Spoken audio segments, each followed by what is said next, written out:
What's something boys can never tell their girlfriends? Don't call her Tony Pizza. 14 years ago, I woke up before you on a weekend. I was watching an episode of Batman the Animated Series. You woke up halfway through the episode and picked up the remote and changed the channel. You knew I was watching and I never got to see the end of the episode. I'm still salty about it. We're concerned about you just up and leaving us. Baby, I'm so glad you're real and I didn't forget to take my schizophrenia medication today. Who would win, Batman vs Polar Bear? She wouldn't believe me if I told her that you're actually 3 toddlers in a trench coat. That pigs are much bigger than you expect. I actually watched this episode without you when you passed out last night.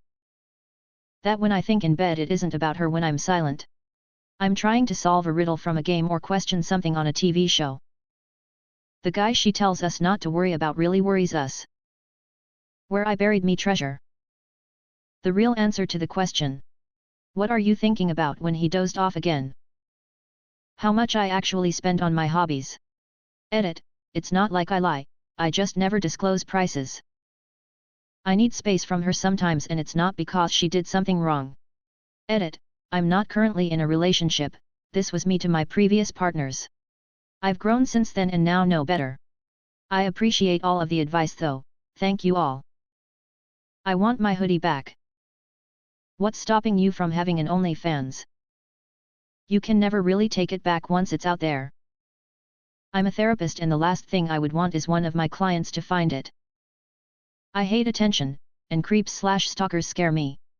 Some people will go to great lengths to find where you live just with clues they found in your background. If I thought people would buy pics of my booty hole for $5, I wouldn't be at work at 4:15 a.m.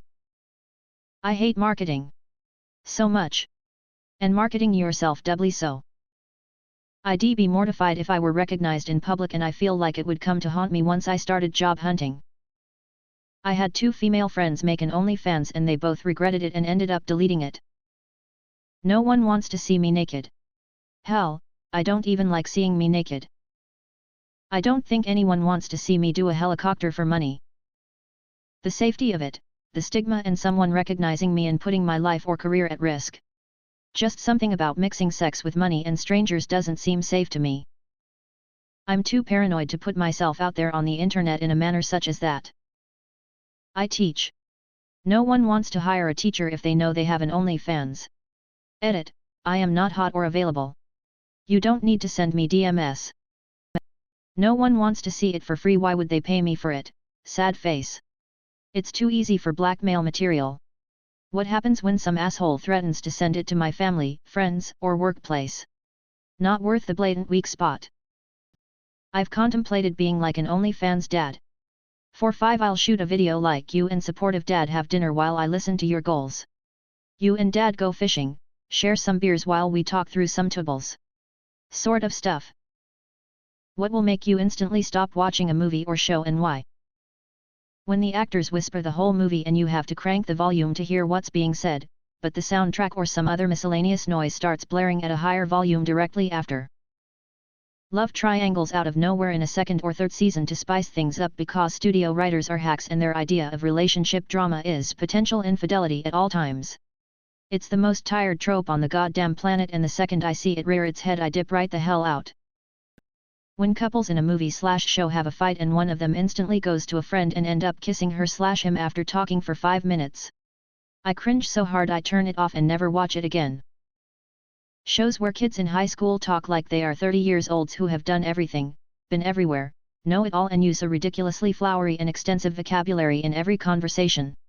Like, have any of these writers ever been to high school? Literally no one talks like that.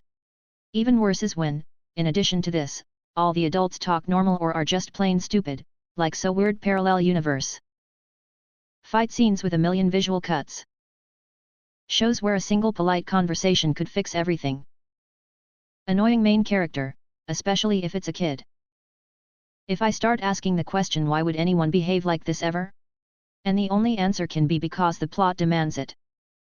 When they go straight to relationship drama right away when it wasn't the selling point of the show. If the movie is too dark.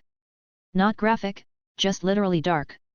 I lose all sense of intensity in dark scenes and I'm not straining my damn eyes trying to figure out what the hell is going on. Shaky cam. I hate not being able to see the action because the camera's shaking or the cuts are too quick. Bad editing would be a big one. A lot of modern horror movies can't help but edit the movies like their trailers, with added noises to scare the audience because they are afraid the script alone isn't enough to keep people watching.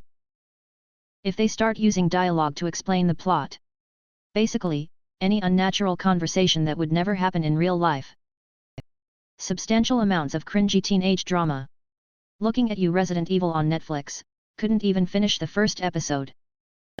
Crap acting. I don't have enough imagination to compensate for bad acting.